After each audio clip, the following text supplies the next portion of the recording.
Welcome to the Bowtie Edge, real estate unraveled, no legal jargon, no fluff, just raw, unfiltered strategy for homeowners, investors, and the professionals on the front lines of real estate. I'm your host, Mahmoud Faisal Khatib, affectionately referred to as the Bowtie Attorney. This is real estate untangled, unfiltered, with an edge. Let's fly. Jeffrey Ma, welcome to the show. Thank you, Mahmoud. Thank you so much for having me. I really appreciate it. I'm super excited for this. So let's go. I gotta say, Jeff, I met you a couple, I think at least about 2 years ago on your events, and I love your back end story. I resonate with it because I kind of had a similar immigrant story, right? Mhm. Parents come hustling, kicking ass, doing what they can, and then all of a sudden the fucking world implodes. So you're a real estate broker. You're a very successful real estate broker. Tell us a little bit. Man, thank you for those kind words. I still feel like there's so much more room to grow.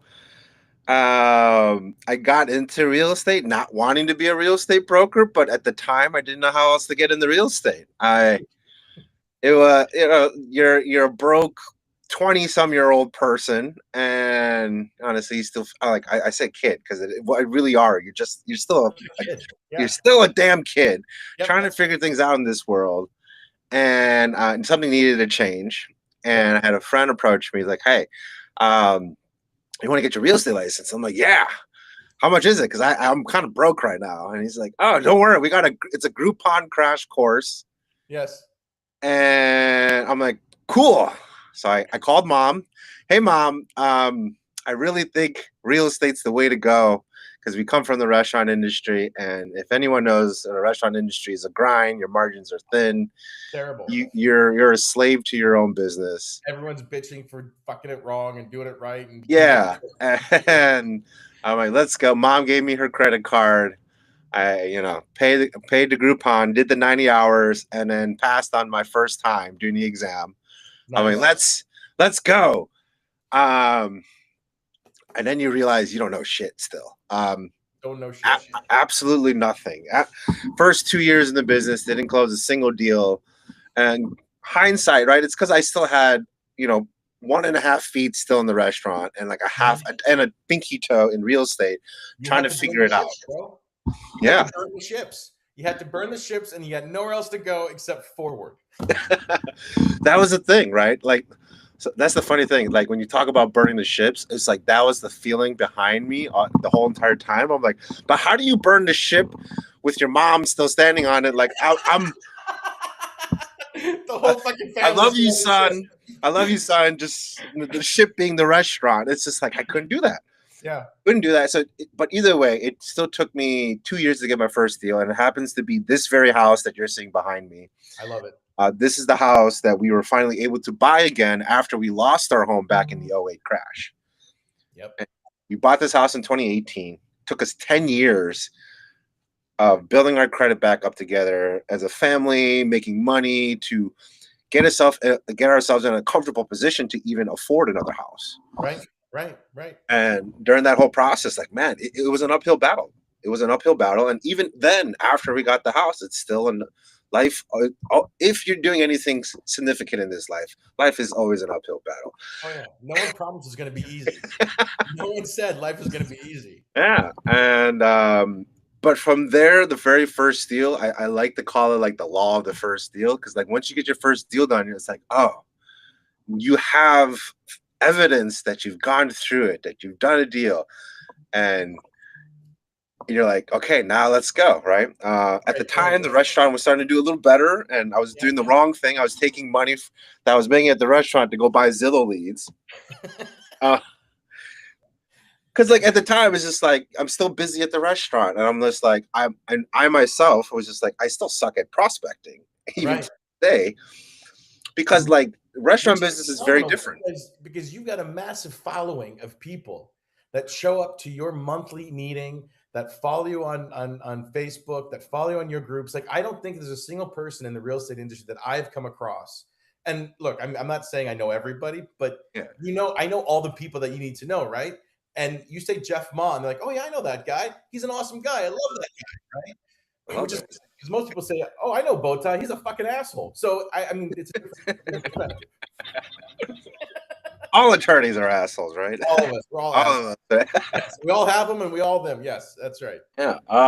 But it 2020 came around, and we were about to lose everything again. Yeah, because we're Chinese restaurants. One restaurant. Second, Chinese restaurant. During COVID, let's just say Chinese wasn't the hottest topic at the time. Yes.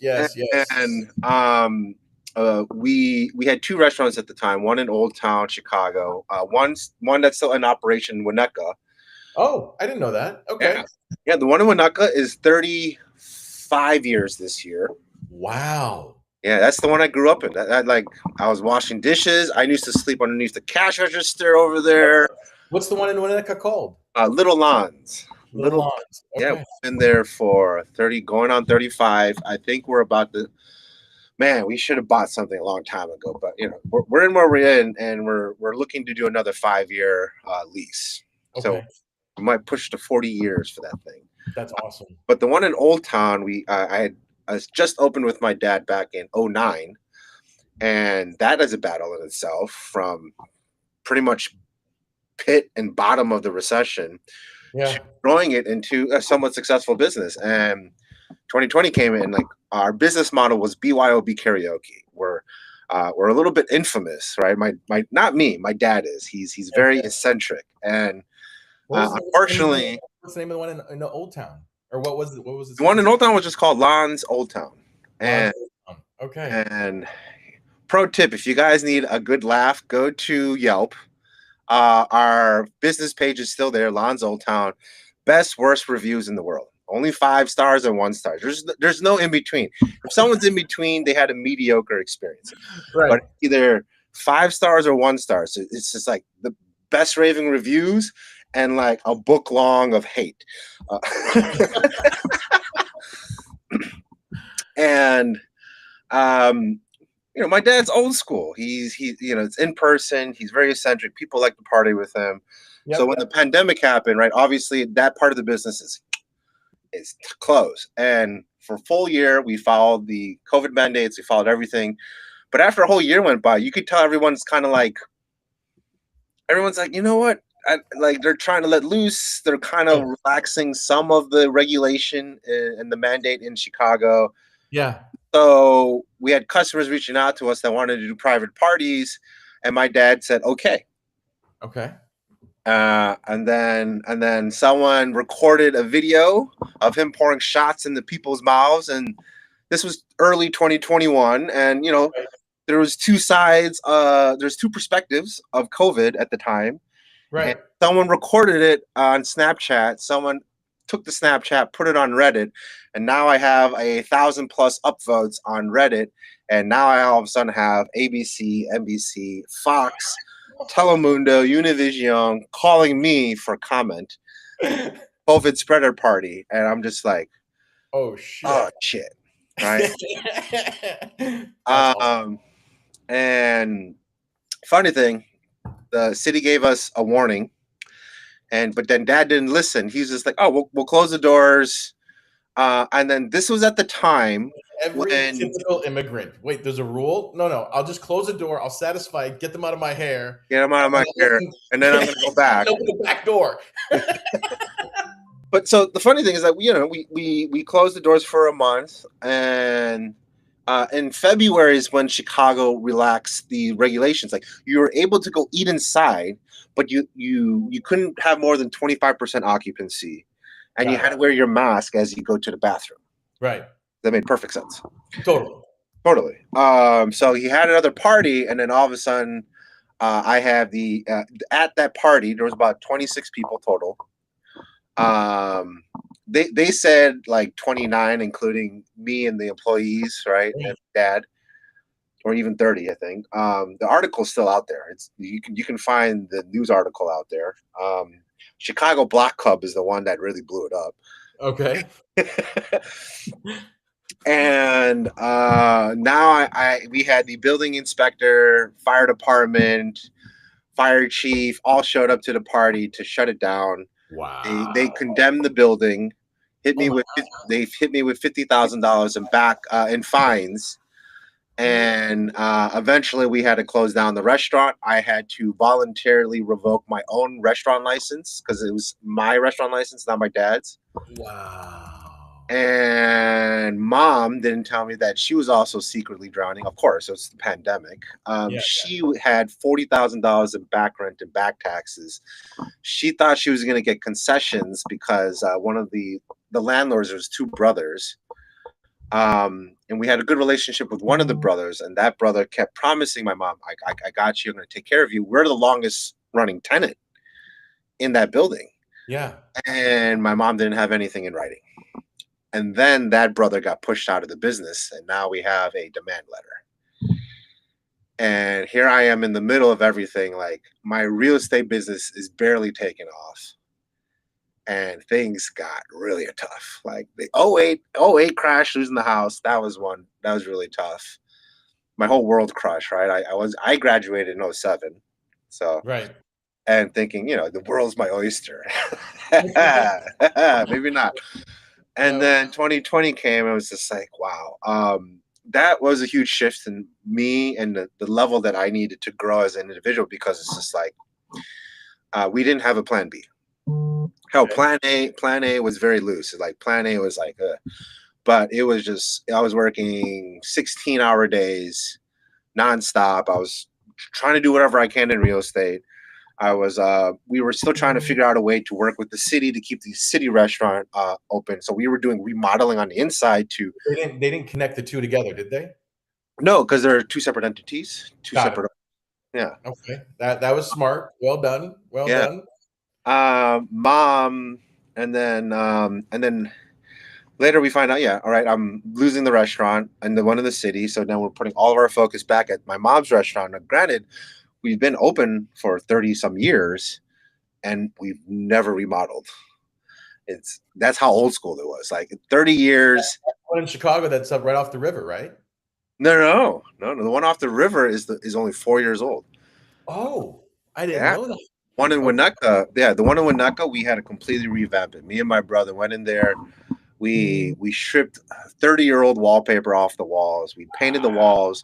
We updated the kitchen. And granted, the story is crazy because when we updated the kitchen, we didn't have money. We had zero money. And by God's grace, literally God's grace, my brother's on Facebook, and there was a restaurant in Northbrook that was closing its doors. It was called Dow. It was like somewhere in Northbrook. Yeah. And they were turning it into a medical center. Or the owners did, right? The owners foreclosed on the tenant, took over the equipment, but they didn't want anything to do with the equipment. Made a post on Facebook, everything for free. Holy shit. And we're talking about chairs, tables, prep tables, sushi cases. We're talking about stoves. We're talking about deep fryers. Like everything free. Me and my brother were there at 4 a.m. There was a contractor there because the contractor is there to, do a scope of work for the medical center, convert it. And he was not happy. He was just like, no one told me about this. But me and my brother, we brought a pickup truck. We brought a trailer. And loaded. As we were in there, we tagged everything that we wanted. All that restaurant equipment came back to us at my mom's restaurant. It was used, but it was actually that's easily at least $50,000 to $75,000 minimum. If you bought brand new, 100%.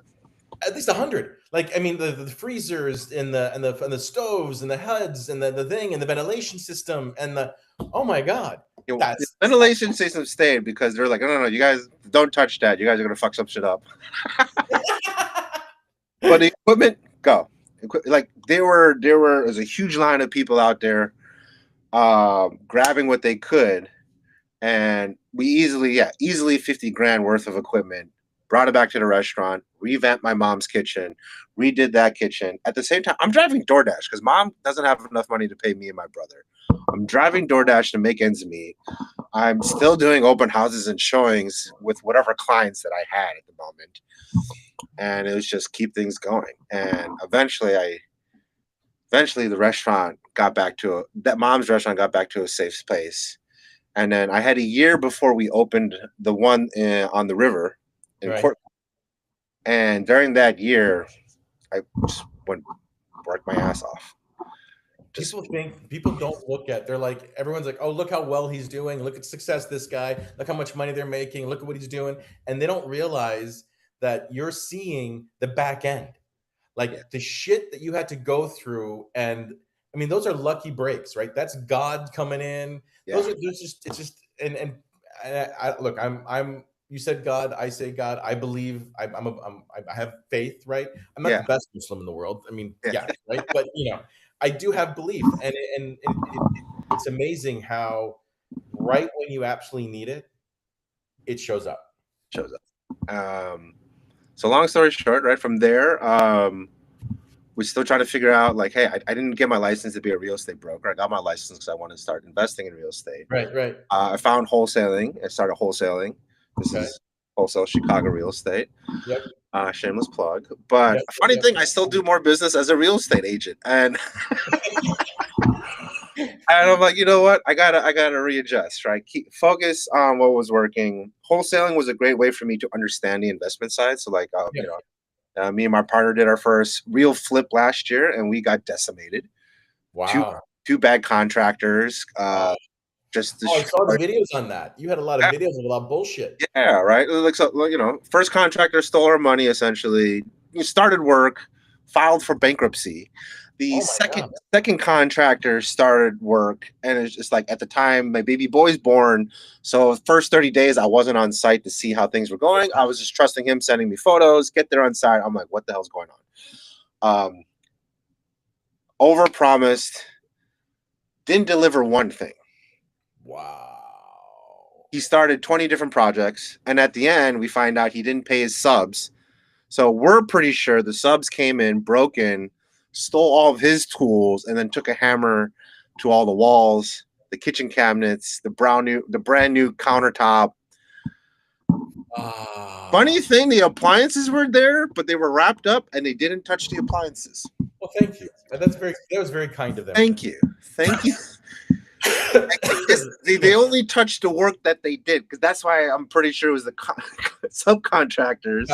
Got it. They didn't touch the appliance. They didn't touch the brand new hot water tank or the HVAC. But the work that was done by them, I think they came in and took a hammer to everything, left, and then now we're crawling out of that deal. I actually gave up my equity because I had a finance partner. Whatever I could to make them whole, at least a little bit. I'm still on the hunt for the next deal to make them whole. Right.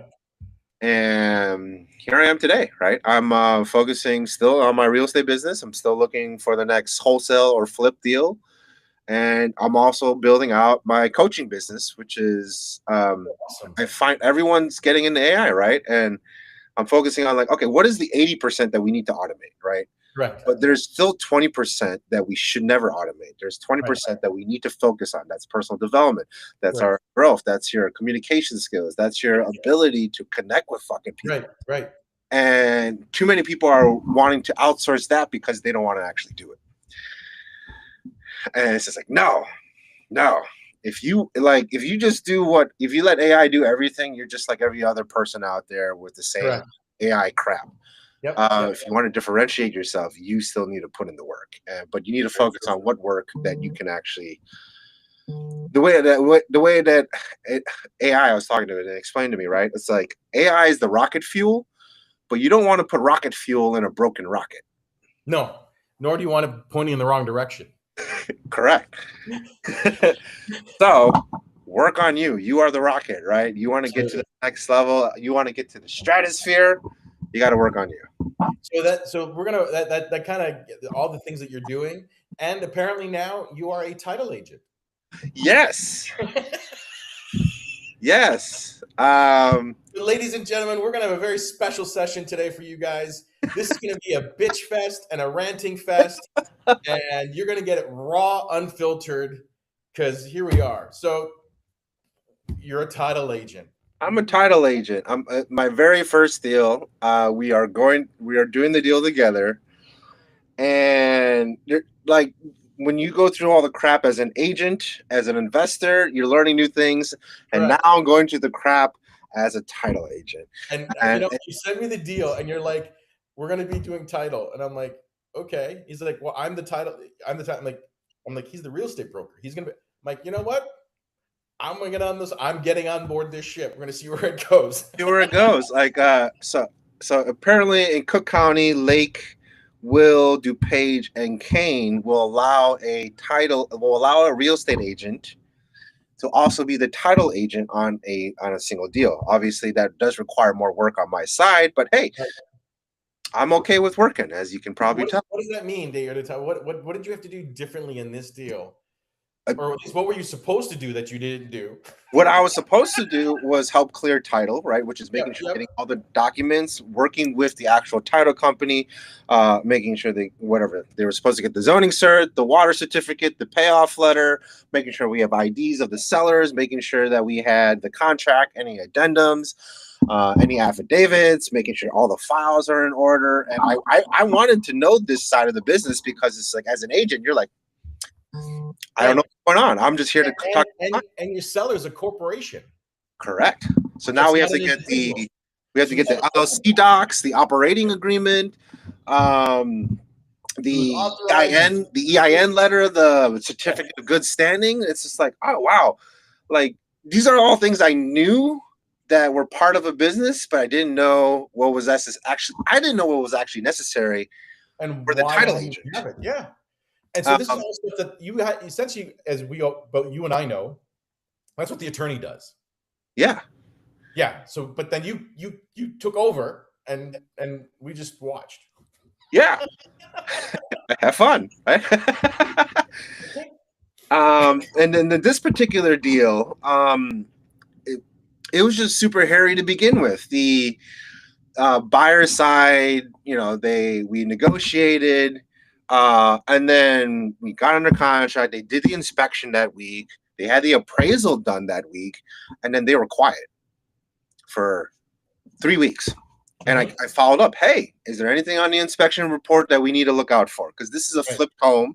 Just because someone does a renovation or fix a flip doesn't mean there's not problems. Correct. There's always going to be something. Yeah. And then 1 week before we're supposed to actually close, they gave us a list of inspection repair. They gave us a list of inspection items that they wanted repair. Right. And it's like a week before close. A week before close. Don't forget the added ripple to this whole thing. You got bifurcated. Yes. Which I learned. It wasn't me. I was still learning. I didn't know what the bifurcation. All I knew was that cool. There's 2 title companies. I didn't know what that actually entailed, and because I was pissed off your title company because your title company was like, "Fuck these guys." They were pissed, and I didn't know why. I didn't know why, and no one explained it to me and I get it because they were busy doing regular business stuff, and I'm like, "Hey, I'm a new agent. This is my very first deal as a title agent as well." Yep. Why aren't we supplying these certain documents? I don't understand. It's because it's being bifurcated. Cool. I understand it's being bifurcated, but someone explained to me why. And finally I got the answer. It's like, oh, okay. Because, it kind of comes down to a money thing, right? They're not making the money, but I think there's a little ego in there as well. Mm-hmm. But the thing is usually so the title company make their money on the extra fees, and the escrow fee. That's where they make their money. But when you bifurcate, all that goes to the buyer's side, and the only thing the seller's title company gets is the owner's policy. Yes. I mean, they can add extra things if they do, but then you're getting a major chunk of the owner's policy as the title agent. Yeah. Well, actually, it's decreased because it's bifurcated. I'm getting pennies on the dollar right now. But it's funny. What's the funny thing is if again, the law of the first deal, some reason every single one of my first deals have been very tough. Yeah. I don't know why. Like my first buy, which is this house, was 101 day close. It took 101 days to close this house. Why? On the buy side.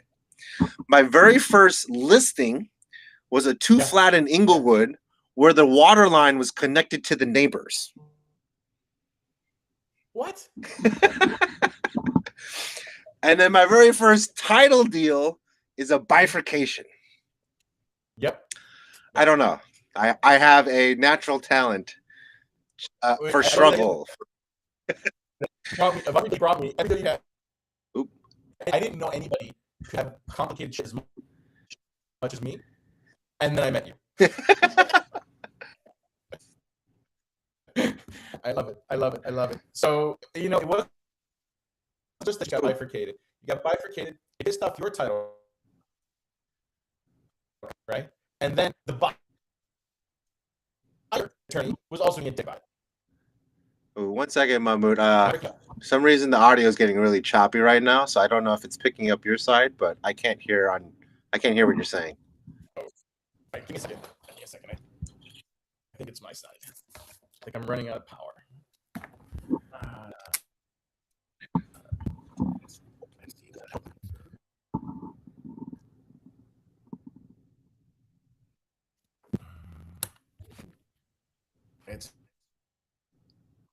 Come on, juice.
Here we are.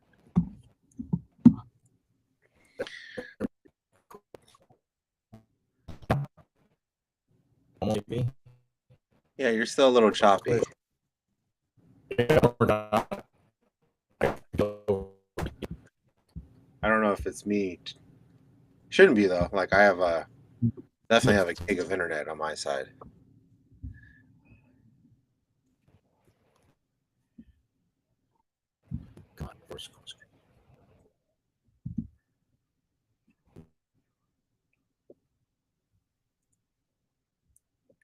Can you hear me now?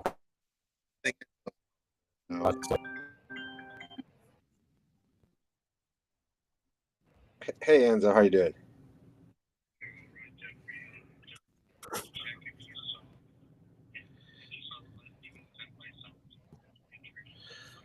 Yeah, I was trying to get in contact with you. So yeah, remember I told you the agent for some reason thought things were done and installed already. I was just like, the little text message I sent you was that appliances were coming in today. And I think because she set unrealistic expectations for her buyer, now her buyer wants everything done before we close. And it's just, the agent has been really, has honestly been terrible to deal with. She gave me an attitude about the appliances not being installed. And I said, did you read the text message? And then later turned into, don't talk to me in that tonality. Bro, you live. Oh.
Okay.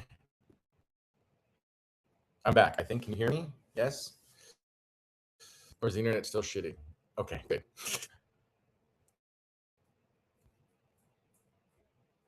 Ladies and gentlemen, we have Mr. Ma, who's gone on hold for a moment because he needs to deal with his title transaction that he's still dealing with as we speak.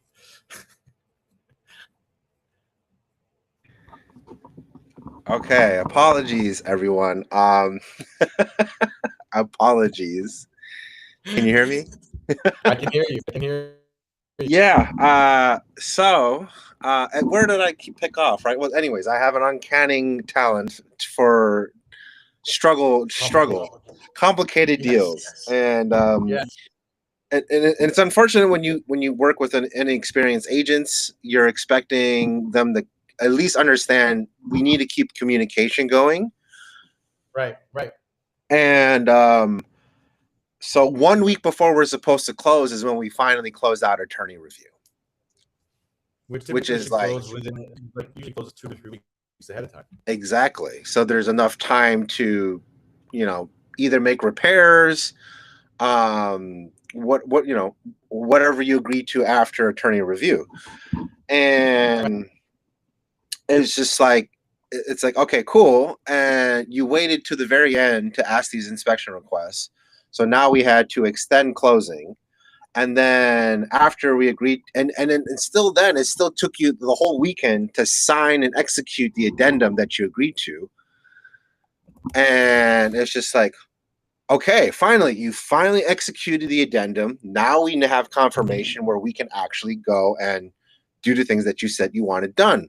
On the same sense, the seller wants to make sure that you can actually close. Otherwise, they're doing all these repairs for nothing. And so we need to clear to close. We need to clear to close. So finally, we got the clear to close last week, Thursday, and they're expecting everything installed, all the repairs done. 3 days after they signed the addendum. Pretty much.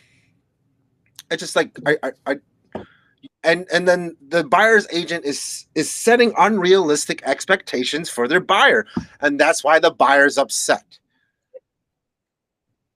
And they don't. That's the. I mean, I have a whole video I did on that about managing your client.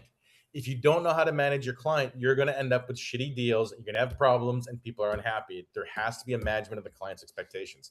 Well, don't forget the attorney on the other side, who Correct. The buyer's attorney was just like, oh my God.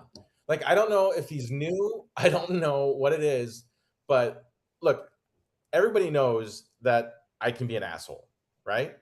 But I think everybody also knows I'm a deal maker, right? So it doesn't have to come out right away. Like, we can work this out and figure out how to do things. But this guy came out of the gate like screaming and yelling, and yeah, which only adds to the complications of the deal. 100%. So and I totally understand, because again, I'm learning this thing called bifurcation, and I understand the seller's title company isn't really making any money, so they don't really want to do anything. Totally valid. But I understand that also it's the seller's obligation to get the final water, the FPC, the water paid certificate, right? And the zoning certificate. But it's just like, hey, there hasn't been very clear communication. Plymouth Title asked for all this documentation literally on Monday, 11 a.m. Correct. And well, here's the best part. Then while we're going, why aren't you going to do it? Your title company, someone on the side is like, take us off the email chain. Correct. So again, now they're like, screw you guys. We don't want to talk to any of you. Get out of my life. It's like, no, we still got the deal. We still got to get this. As a real estate agent and the title agent, I'm like, no, I put in a lot of work and stress. Yes. And incidentally, I had a conversation with the guys in charge over there. Awesome people at your title company, right? They're fantastic. And I get it. People get miffed and pissed, but it's just one thing after the other on this deal, bro. One thing after another, right? But now, because we delayed closing because of the zoning and water cert, it definitely does feel like Mr. Attorney on buyer side and Mrs. Agent on buyer side are putting all the blame on us.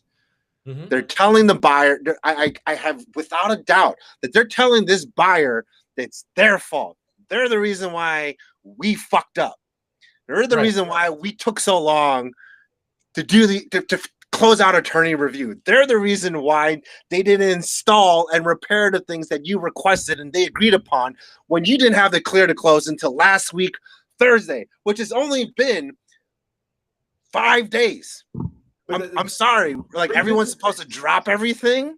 3 business days. Yeah. Not even 3 full business days. We're really talking about 2 full business days. We're supposed to have everything done for you guys. And now, this is what Enzo called me for. Now they want to delay closing until everything's done. What? I thought we did a $15,000 holdback. Exactly. What the hell? Now we got to go figure out. Okay, well, now we're not doing the holdback. If you want everything done, right? But at the same time, it's just like, you guys set the unrealistic expectation of when things are done, and you're putting the blame on us when they're not done. Right. Yeah. So I don't even want to call this agent, because it's like, I could tell, right? Because like when she started to get snippy with me on the phone, right? And then I replied back, hey, did you look at the text message I sent you that clearly states that the appliances are coming in today? You all of a sudden had to switch languages with your client and then turn the tonality as to, don't talk to me that way. Oh, wow. You're trying to gaslight me? You serious? Like, I have been like, and then I had to take it down. I'm like, hey, take it down. Understand, we didn't close out attorney review until almost like a week and a half ago. Not even, right? Like, you didn't have the clear to close, right? Like, just because we agreed to the inspection, repairs, and requests, or whatever it was, right? Yeah. Like, it's reasonable for the seller to want to know that your buyer can close. we didn't have a clear to close until last week, Thursday. Yep. And at the same time, you guys didn't give us an updates. Like, it's just like I'm finding everything out afterwards. Our attorney is having to forward information to me in order to make sure everything's staying update because we have to get things ready on the seller's side. Again, Right. You're not even keeping me in the email chain. You're blaming the seller for not doing their part when they're doing everything they can to make your client happy, but you're giving unrealistic expectations to your buyer, and you're going to kill the whole deal for everybody if you do not figure this out. And now we got to, this is live. We got to go figure out, are we extending closing? Are we doing the holdback? Are we doing something in between? Like the washer and dryer should be installed by today. While everything's collapsing, you and I are venting on a live podcast. So appliances should be installed today. I will confirm. I have to go there and take pictures for you that they're installed, or better yet, maybe you might want to go back there to confirm yourself because you keep blaming us for not doing the things. And then you want proof of repairs. So it's just like, now you're saying the buyer wants to close next week. It is Tuesday. It is Tuesday right now. No, we can still close tomorrow. You can have confirmation that the appliances are done and the repairs will be done in a reasonable time frame, right? They're saying 2 days. That's what they're saying it's going to take to do the HVAC, AC, and a chimney. 2 days. Okay. Yeah, that's what the technician said. The appliances should be installed at the end of the day today. But it's just like it drove me nuts because when I told her, "Hey, did you look at your text message?" Did Enzo tell you what I said about the repairs? No. I told him to be super specific in the escrow agreement. So this is a free pointer, people. Don't say like, "Oh, chimney repair." That doesn't work. Yeah. Because in my mind, the chimney repair, I'm just gonna put the cap on. But in your mind, I'm putting a whole new fucking chimney. So you got to be very specific as to what the repairs are. Chimney flume. We're repairing the chimney flume. Okay. That's what the contract states. But at the same time, like it drove me nuts as I'm talking to this agent. I'm like, "Did you look at your text message?" He's like, "Well, I'm focusing on our conversation. I'm focusing on you." I'm like, "No, you're not. You're talking to your client at the same time." Like in my mind, that's what's going on in my mind, like head, right? I didn't say that because well, you just said it now. I'm not trying to make you look bad in front of your client, but you're doing it on your own. Right. You can't, I mean, look, it just only aggravates the whole situation. Because look, I get you're going to blame the other side for it, but if the other side is creating it, whether they're creating an issue or not, the fact that there is an issue creates tension and stress on your client. So it puts the bad taste in their mouth no matter what you do. Yeah. But it's like, Breathe. Take some goddamn personal responsibility. Be like, "Hey, sorry, I misunderstood. Let me explain." Correct. Right? Don't be like, "Oh, their fault. I'm right." Right? Well, you're talking to a man who's going through a divorce, right? So, in fact, asking a woman to take fucking personal accountability is like a feat that's an act of Congress. So that's my little misogynist drop right there. Yeah. we just lost my mom. She's no longer anymore. But it's funny because in that conversation, I sent her the screenshots from Home Depot. "Hey, your delivery's happening today. Yeah, it's coming at 11 from 12:30 to 4:30." Okay. And I'm like, "Can you please look at your phone?" And again, she's like, "Well, I can't look at my phone. I'm talking to you. Are you serious?"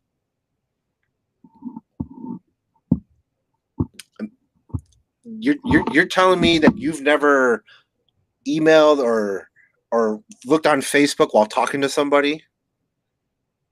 Come on. That's just sometimes. Yeah, if you were a boomer, I'd get it, right? You can only do one, right. But no. Like you just didn't want to admit that you were wrong in that moment.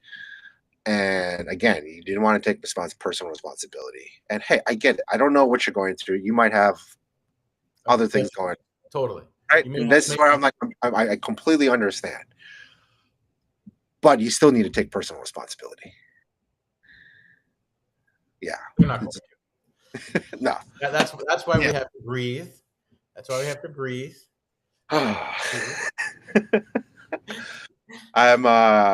So now we got to figure out, if we're doing the whole back, if we're not doing the whole back, if we're doing something in between, because Mr. Salvador is like, right, this is like, it does feel like Mr. Salvador. Right, I'm sorry I said your name, but there's a lot of Salvadors out there. But Mr. Salvador, like, it shows that you're not experienced as well, because if you're an experienced attorney, you would also understand, hey, sellers aren't going to like do all the repairs right away without knowing for sure that you can close. I think. Oh, I know these guys. To me, that's common sense if you are actually in the business. Yeah. So the business. Yeah. So it's interesting. And so I know this attorney, right? I've done a bunch of deals with him in the past, and I know his partner. I have a lot of respect for them. The interesting part is they're litigators. So they're fighters by nature. They just like everything is a fucking fight. Like, you know the story, to a hammer, everything in the world is a nail. Yeah. For them is I have to win, and they don't understand what it means to create a win-win situation. It's just I have to be right because my ego is telling me I have to be right. Oh my. That makes sense for the bifurcation too. It's like, I'm gonna do title. Yeah, fuck you. Yeah. Screw you guys. I actually think, I don't know, but I think we bifurcated them a while back, and that's when they started doing it themselves, or I don't know. But one thing I know I'm setting a trend, bro. I know I'm setting a trend.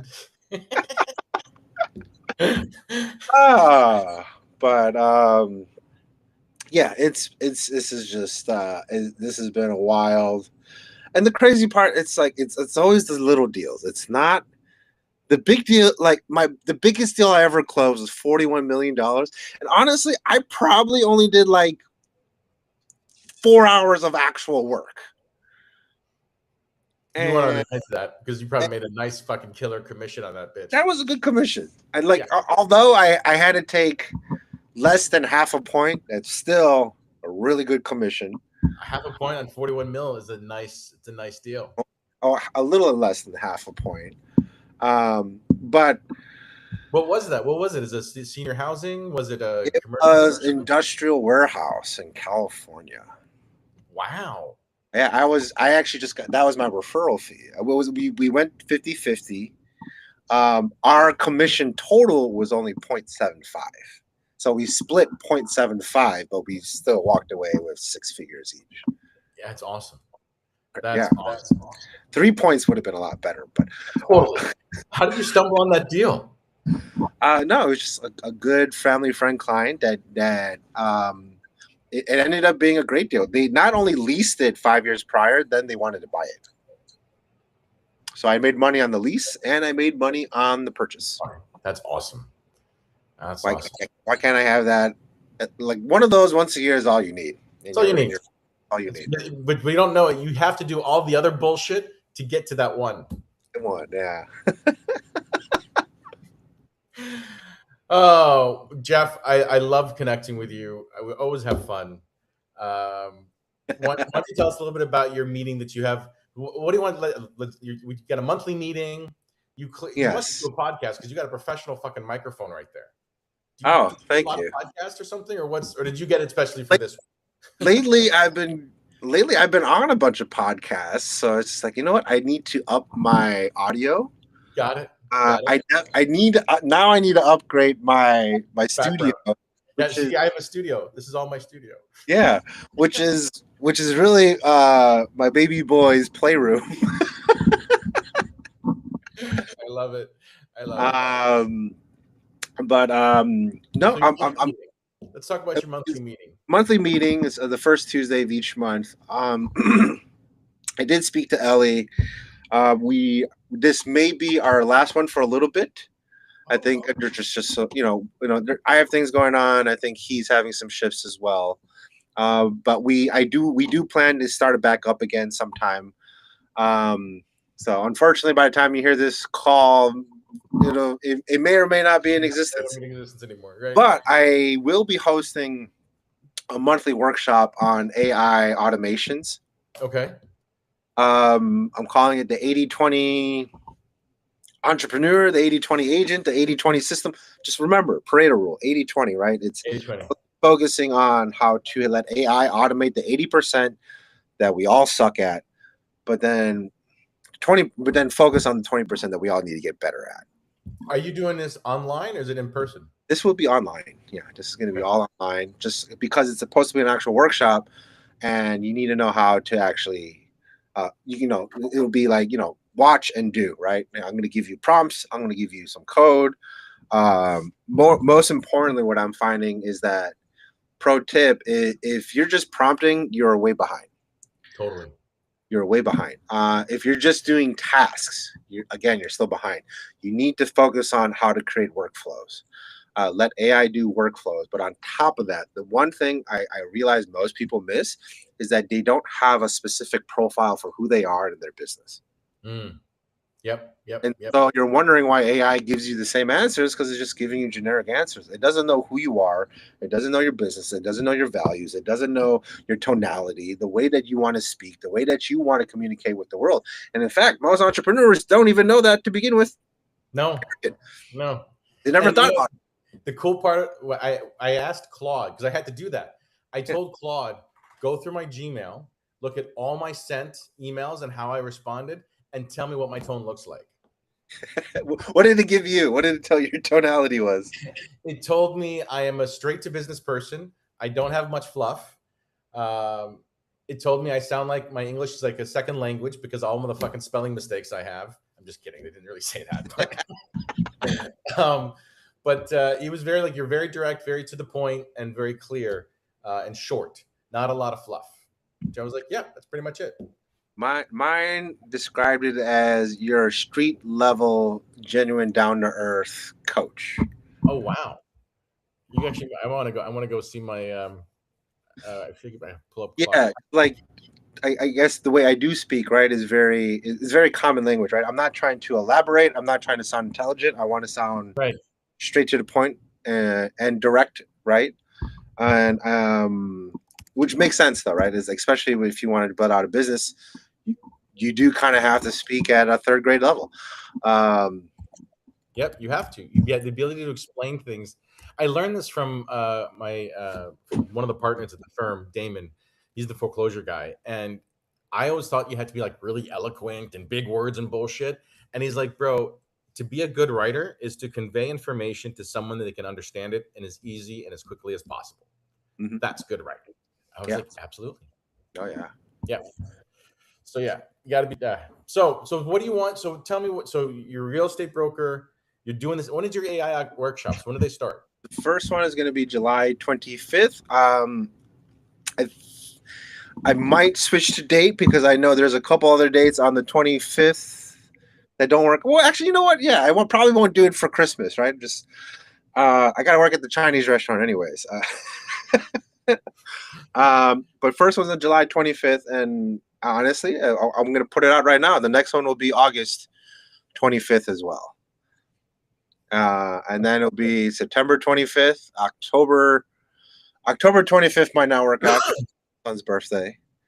Okay. We'll see. Okay. We'll see. Are you doing it in the evening or during the day? I'm doing it. I'm trying to schedule them more on Saturdays in the morning, from a 10 a.m. to 12 p.m. So there's really no excuse unless you're trying to catch, your kids playing sports. If it's about your business, you would show up for this. Yeah, you would, right? And winter and fall, and by the time this episode comes out, it's fall, so there's no reason why you should be out on a Saturday morning unless you're going to an apple orchard. All right, so I just asked Claude what my tonality was, and this is fucking hilarious. So direct, strategic, impatient with ornament. So I'm impatient with ornament. You don't pad, no throat clearing, no a few thoughts, no there are several ways to look at this.